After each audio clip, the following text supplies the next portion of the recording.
जो important topic है वो ये है चीफ इलेक्शन कमिश्नर के रिमूवल से लेकर के charges against CEC chief election commissioner relevant for political debate but don't meet bar for removal. Rajya Sabha chair, तो राज्यसभा के चेयरपर्सन कौन होते हैं? ये होते हैं वाइस प्रेसिडेंट। वाइस प्रेसिडेंट होते हैं, ठीक है, होते हैं।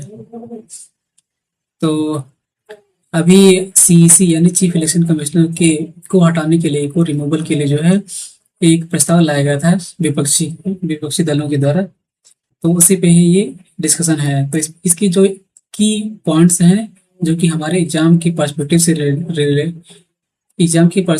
रिलेवेंट हैं, उसे ही हम जो है उन पॉइंट को ही कवर करेंगे। तो रिमूवल का रिमूवल का प्रोसेस हम लोग देखेंगे। तो कॉन्स्टिट्यूशन में कहा गया है कि चीफ इलेक्शन कमिश्नर सीईसी के रिमूवल का प्रोसेस जो है वो एज इट इज होगा। सुप्रीम कोर्ट के जज से, सुप्रीम कोर्ट का कोई भी जज है उसको रिमूव करने के लिए जजेज जजेज इंक्वायरी जजेज इंक्वायरी एक्ट लाया गया था। कब लाया गया था? 1968 में। जजेज इंक्वायरी एक्ट लाया गया था 1968 में, 1968 में। तो उसी के अकॉर्डिंग ही जो है चीफ इलेक्शन कमिश्नर को भी हटाने का ही प्रावधान है। लेकिन संविधान में ये कहीं भी नहीं मेंशन किया गया है कि चीफ इलेक्शन कमिश्नर को किस प्रोसेस के द्वारा हटाया जाए। उसमें केवल इतना बोला गया है कि जो है जिस तरह से सुप्रीम कोर्ट के जज को हटाया जाएगा उसी तरीके से चीफ इलेक्शन कमिश्नर को भी हटाया जाएगा। और ये जो जजेस इंक्वायरी एक्ट है ये संविधान में नहीं था। ये जो है संसद द्वारा जो है एक एक्ट लाया गया था, उसके अकॉर्डिंग है ये। तो इसका प्रोसेस देख लेते हैं कि प्रोसेस इसका क्या है, किस तरीके से हटाया जाएगा। तो सबसे पहले क्या होता है कि चाहे जो है वो राज्यसभा या फिर लोकसभा, चाहे जो है राज्यसभा या फिर लोकसभा, कहीं पे भी जो है इसका प्रस्ताव लाया जा सकता है। तो अगर राज्यसभा में लाया जा रहा है तो वहाँ के लिए जो है कम से कम जो है 50 एमपी 50 मेंबर ऑफ पार्लियामेंट के साइन चाहिए होते हैं। लोकसभा में लाना है तो 100 एमपी के साइन चाहिए होते हैं। तो मान लीजिए कि 50 एमपी के इधर और 100 एमपी के साइन इधर मिल गए, ठीक है। उसके बाद जो है इसे राज्यसभा या फिर लोकसभा में लाया जाएगा।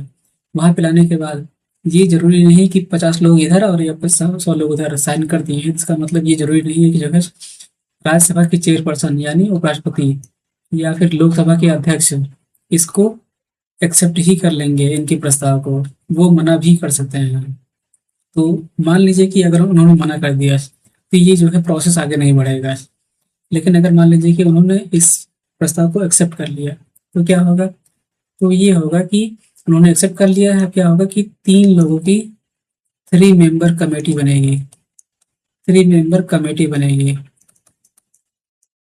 ये देखने के लिए, इस बात की जांच करने के लिए कि क्या ये प्रस्ताव जो है जो लाया गया है वो सच में वैलिड है या फिर नहीं है, वो सच में रिलेवेंट है या फिर नहीं है। यानी जो आरोप लगाए जा रहे हैं वो सच में सही है आरोप या नहीं सही है। और आप जानते हैं कि सीसी को हटाने के लिए 2 ही आरोप चाहिए होते हैं। एक होता है कि मिसबिहेवियर मिसबिहेवियर मिसबिहेवियर या फिर मिसकंडक्ट, और दूसरा क्या है? दूसरा है इनकैपेसिटी, मतलब वो अपने कार्य को करने में सक्षम नहीं है। ये होगा इनकैपेसिटी। दूसरा और पहला क्या होगा? मिसबिहेवियर। ये 2 ही आधार पे ही जो है इनको हटाने का प्रस्ताव लाया जाता है। तो ये जो 3 मेंबर कमेटी बनेगी, ये जो है ये इस बात की जांच करेगा कि ये प्रूवन मिसबिहेवियर है या फिर इनकैपेसिटी है या फिर नहीं। अगर ऐसा है तो ये बोल देंगे कि हाँ भाई जो प्रस्ताव लाया गया है वो ठीक है, ऐसा ऐसा कुछ है कंडीशन, तो आप इसको जो है आगे बढ़ा दीजिए। फिर क्या होगा कि फिर जो है इसे, अगर मान लीजिए इन तीनों लोगों ने बोल दिया है कि हाँ ऐसा कुछ मिसबिहेवियर और इनकैपेसिटी वाली बात है, तो क्या किया जाएगा? तो इसे जो है जहाँ पर भी भेजा गया है लोकसभा राज्यसभा में, वहाँ से जो है स्पेशल मेजोरिटी से इसे जो है पास कराना होगा। स्पेशल मेजोरिटी से पास कराया जाएगा। उसके बाद फिर उसके बाद फिर इसे जो है भेज दिया जाएगा राष्ट्रपति जी के पास में कि जो है कि हाँ स्पेशल मेजोरिटी से पास हो गया है। तो अब जो है राष्ट्रपति क्या करेंगी, राष्ट्रपति बोलेंगे कि जो है भाई ये इनको हटा दो। तो उनके आदेश के अनुसार लास्ट में जो है इनको हटा हटा दिया जाएगा अपनी पोस्ट से, सीईसी को। तो ये है जजेज इंक्वायरी एक्ट में, जैसे सुप्रीम कोर्ट के जज को हटाया जाएगा वैसे ही चीफ इलेक्शन कमीशन को हटाया जाएगा।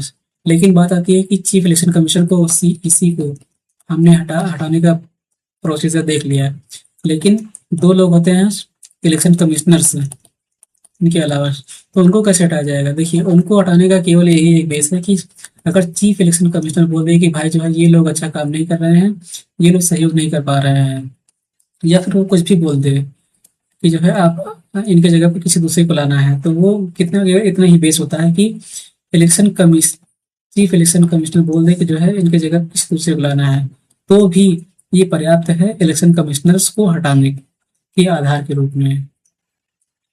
तो इनके लिए कोई मेजोरिटी वेजोरिटी की कोई जरूरत नहीं होती है, केवल इनका ही आधार हो चाहिए होता है, इनका ही स्टेटमेंट चाहिए होता है चीफ इलेक्शन कमीशन का। इस तरह से इलेक्शन कमीशन को हटाया जा सकता है। तो के अभी के वीडियो में इतना ही, हम दो टॉपिक्स को रखते हैं, बाकी के जो भी वीडियो आएंगे उनमें और टॉपिक्स को हम लोग कवर करेंगे। तो अगर आपको ये टॉपिक अच्छा लगा हो, आपके काम का लगा हो, तो प्लीज़ वीडियो को लाइक कीजिए और हमारे यूट्यूब चैनल को सब्सक्राइब करना मत भूलिएगा। मिलते हैं ऐसे ही नई इन्फॉर्मेशन के साथ, तब तक के लिए बाय।